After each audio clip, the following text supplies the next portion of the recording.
মেয়েরা শুধু বিমান ট্রেন চালাতে পারে না, মেয়েরা সবই পারে। এই মিনারা আপু, আমরা এখন আছি নড়াইল সদর উপজেলার বড়গাজীর নেতলা গ্রামে। মিনারা আপু কত সুন্দর করে চাটাই বুনতেছে। আমাদের সাথে থাকুন এবং দেখতে থাকুন কর্মঠ মহিলা কাকে বলে। উনি সবই পারে, আমার ধরনের বিশ্ব জয় করতে পারে এই মিনারা। আমরা সেই মিনারার কাছে আসছি, আমাদের সাথে থাকুন।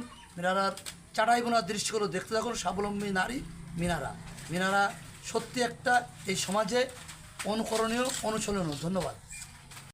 শেষ পর্যায়ে আপা চাটাই তৈরি করার জন্য এই বাঁশ দেখেন কাজছে করার দিয়ে।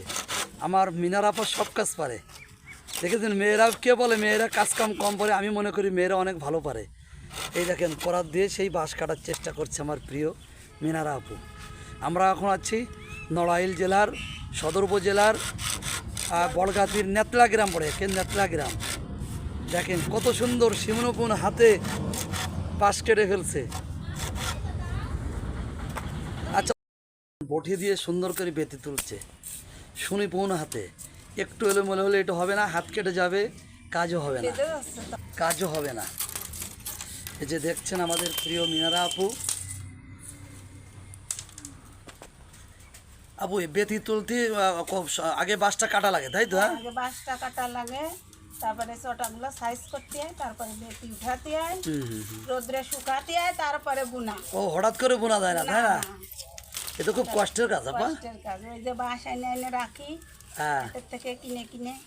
কোথা থেকে বাঁশ কেনেন আপনারা? এগুলো পোলোডাঙ্গার হাটের থেকে। আচ্ছা, এই বাঁশগুলো কত করে নেয়?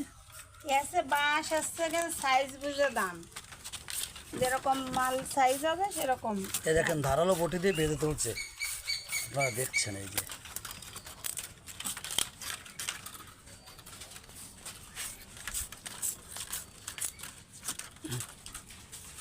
ওকে, শুধু বিমান চালায়, ট্রেন চালায়, মেয়েরা সব করতে পারে, কিন্তু আপনারা মেয়েরা চাটাই বুনছে। দেখেন আবহমান কাল থেকে গোলা ভরা ধান, গোয়াল ভরা গরু, পুকুর ভরা মাছ, যে কৃষকের প্রবাদ ছিল আজ থেকে হারিয়ে যেতে বসেছে।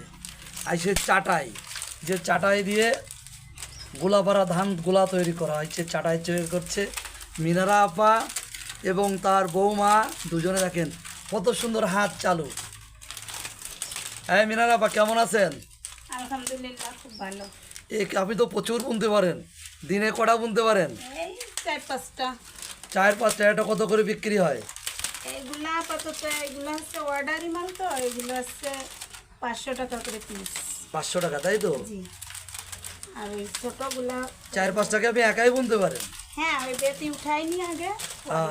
আমাদের বেতি উঠানটা দেখাবেন। আচ্ছা, বেতি উঠায় রোদ্দুরে শুকায় ফিরে বানাতে হয়, তাই তো? হ্যাঁ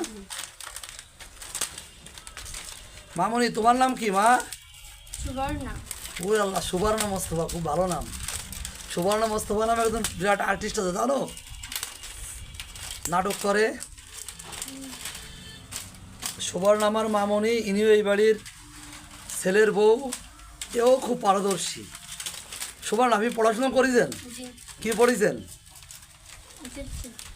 ও ভাই, আমাদের ছেলে মেয়ে সবাই আল্লাহর রহমতে লেখাপড়া করে, তাই তো? হ্যাঁ, আমি ইন্টার পাস করে দিয়েছি, হ্যাঁ। ছেলে হাফেজ পাস করাই। না না, আমাদের মিনারা আপা খুব এক্সপার্ট। আমাদের সাথে পরিচয় রাস্তার পরের থেকে, তখনই বুঝেছিলাম যে ইনি একটা কর্মঠ মানুষ। দেখেন কত সুন্দর বুনে ফেলতেছে। এই যে মিনারা, আপনি কত বছর থেকে এটা বোনাবুনি করেন? এটা আমরা ছোট থেকেই, মানে আমাদের শিক্ষা ছোট। 8-10 বছর, তাই তো? হ্যাঁ।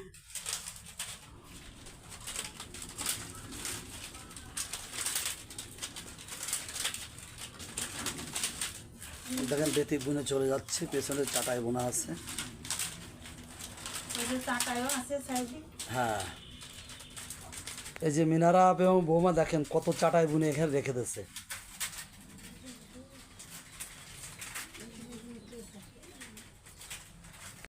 ওনার শেষ পর্যায়ে এখন সেই চাটায়ের মুখ বাঁধছে বিটার বউ এবং শাশুড়ি বসে। মিনারা আপু আমাদের বাম পাশে, ডাইন পাশে আমাদের প্রিয় মামনি বসে আছে। এই মামনি, তুই কাজ কাম কেমন পারিস? মোটামুটি নতুন শিখিছে তো। ওরে পারবে না, মিনারাপুর সম্মান রক্ষা করতে পারবে বৌমা, দেখে আমাদের বোঝা হয়ে গেছে। আপনারা গরিব আমাদের মানুষের সাথে তো থাকুন, কর্ম দেখতে করে থাকুন। খালি অপরাধ নেই আছে। না বাঁশ কেটে কীভাবে চাটাই তৈরি করে আমাদের সাথে থাকুন। এবং মিনারা আপুদের জীবনমান কত সুন্দর কর্মঠ আমাদের প্রিয় আপুরা, আমাদের সাথে থাকুন এবং সেগুলো ক্রমান্বয়ে চলে আসছে, ক্রমান্বয়ে আপনারা দেখতে থাকুন। শেষ তার মুখ বাঁধছে চাটাই। এই যে দুজনে বসে মামনি এবং বিটার বরে নিয়ে বসে বসে মুখ বাঁধছে চাটাই।